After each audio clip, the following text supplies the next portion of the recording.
Эшигимди кагып келген досума жок дей албадым. Эй досум, жүр, сага бир кызмат бар, сураныш бар деди. Ал досум менен погоданын жамандыгына, аба ырайынын жамандыгына башка карабастан досум менен жолго чыктык. Мечиттин абалын көрсөтүп, досум ушул мечиттин крышасын жабыш керек. Суук түшкөнгө чейин тезирээк жабышыбыз керек деди. Кимге барсак, эмне кылсак? Мен кичине тыйыным бар, бизнестен соодадан түшкөн акча бар, ошону кошсок, бирок жетпейт барбир. Андай элдерди аралап, соодагерлерге, башкаларга айтып көрөйлү дедим. Макуланды деп бир Иззатуллага бай айылыбыздын соодагерине бардык. Эшикти такылдатып ачышыбыз менен уста чыгып келди. Ал жерде үй эмес, бир дом курулутабы, же район, микрорайон курулутабы деп ойлоп калдык. Себеби бар жокто шагалдар, бир жакта таштар, стройкага келген инструменттин бардыгы. Бир бурчта шийпырдар тизилип турат эле. Бизге эң кереги шийпыр эле. Мечитке шийпыр жок эле. Шийпырлар тизилип турат экен. Байды чакырдык. Иззатуллага болгон шартыбызды, дартыбызды айттык. Айлана чөрүдөн бардыгынан сүйлөнүп, акыр акчага келип, бардык маселе такалат дегендей, биз дагы тоготер жерибизди айттык. Келген максатыбызды айттык, түшүндүрдүк дедик. Бирок ал өзүмдүн иштерим бар деди. Жок деди, болбойт деди. Мечитке дагы 3000-4000 адам келет жума намазга. Мечитке бир жардам керек десең, 3000-4000 адамдан 3-4 келиши мүмкүн анда дагы. Бизге не кызмат деп. Бирок кээ бир устаздарды билем, мечит үчүн Аллахка бергенде мен аябайм деп туруп бар жокун берип салат. Мечит дегенде эчтекеден коркпойт. Аллах үчүн берип атат. А бирөөлөр мечит көбөйүп кетти дейт бүгүн. Мечит салбаш керек, садик сага бирөө салба деп атабы? Күчүң жетеби, акчаң жетеби, кудуретиң жетеби, сен садик сала бер, мектеп сала бер, мектеп сала бер, бала бакча сала бер, эч ким сага каршы чыккан жери жок. Бүгүн отуруп алып жалкоолор, пекерчилер эсептейт да. Мына айылда мынча мечит, мына жерде мынча мечит көбөйүп кетти дейт. Кудду ал өзү салгандай, кудум айына бир бумага алып келип койгондой, бумагасына, светине, башкасына акча берип койгон адамдай, кудум ал мечит үчүн бир нерсе кылган адамдай мечит көбөйүп кетти дейт. Болсо намаз окубайт, бир мечитке пайдасы дагы тийбейт. Жөн эле жалкоо бекерчи отуруп алып мечит эсептейт.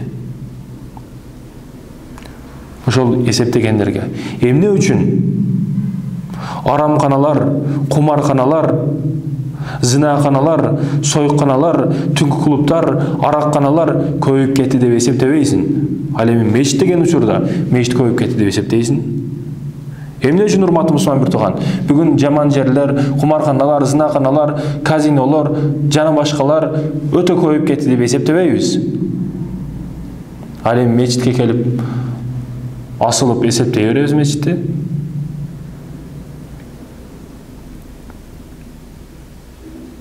Мечитти салган адам мектепти дагы салып атат. Садикти салган адамдар, сен ошол салып аткан бир эле мечитини көрүп атасың.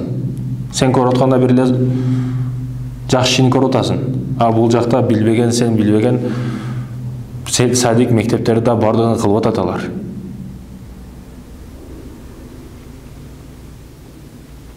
Бул дагы барды дартын айтты, мечитке жардам керек деди, бирок бул жок деди.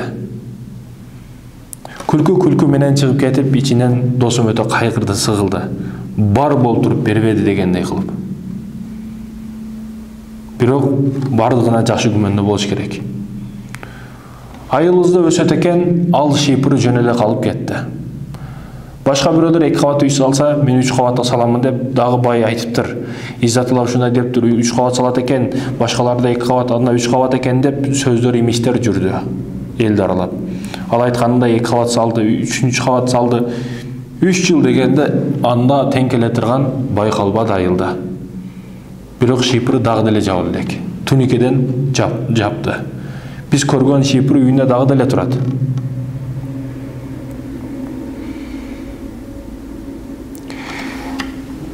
Күндөрдөн бир күн мечиттен чыгып, намаздан чыгып үйдө отурсам, өтө бир кууш кабар келди. Жакшынакай жүргөн Иззатулла бай каза болуптур. Ар ким ар нерсе деп жатат анын артынан. Бирөөлөр жакшы адам, бирөөлөр жакшы, содада жакшы, содадагы достору, ийгиликтүү адам эле, башка адам эле ар ким ар кандай сөздөрдү айтып жатат. Табут талаш болуп кетти, 1000 чакты адам келди. Жаназаны окудук, мүрзөгө алып барайлы десек, тынымсыз жамгыр жаашты баштады. Эч тынбай койду жамгыр. Мүрзөгө кирүүнүн мүмкүнчүлүгү калган жок. Ошол учурда өзүнүн бир тууган байкеси келип, үйүндөгү биз көргөн шипрларды алып келди. Ошолорду кабырга чейин, мүрзөгө чейин алып бара турган жолго бүт шипрлар төшөлдү лайдын үстүнө. Ошондо биз кеңири басып калдык дейт. Шипрлар койду, шипрлардын үстүнөн басып бардык, адамды койдук. Ошол шипрларды тебелеп кайттык. Көбү сынып кетти, майдаланып кетти.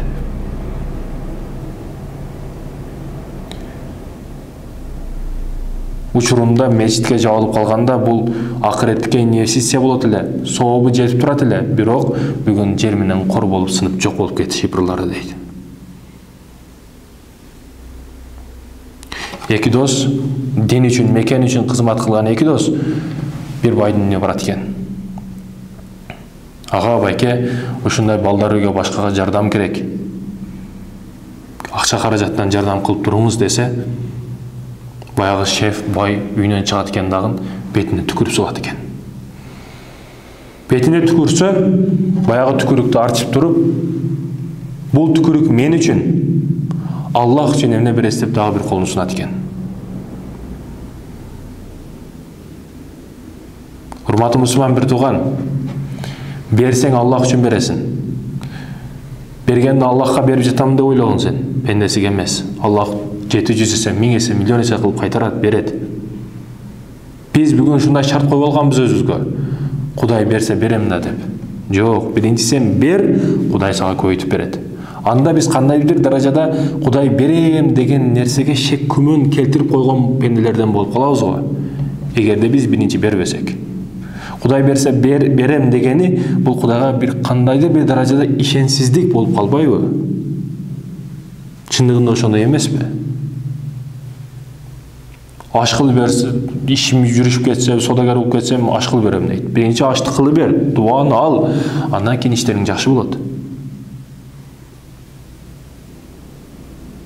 Ооба, урматтуу мусулман бир тууганым, кыска нускасы ушул: берсең байыйсың. Берсең байыйсың. Бирок берген үчүн ар кимге бере бербе. Азыр кайырчы баштан толуп жатат. Кесип кылгандар өтө көп. Жаны бир чекитке атасың. Жаны бир чекитке атканыңда бир чекити болот ортосунда. Ата турган жерде бир кызыл чекити болот, ошого тийсе эң чекити болот, точкасы болот. Жардамга муктаждардан дагы эң керектүүсүн барып, сен берген жардамын керектүүсүнө барып тийсе, бул өтө иштериңе дагы, ден соолугуңа дагы, содага дагы бардык жокко берекесин алып келет.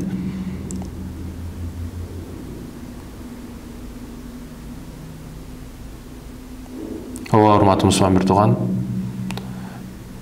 Аллах бардыгыбызга ак жолдо көрсөтүп, ак жолдо жүрүүнү насип этсин.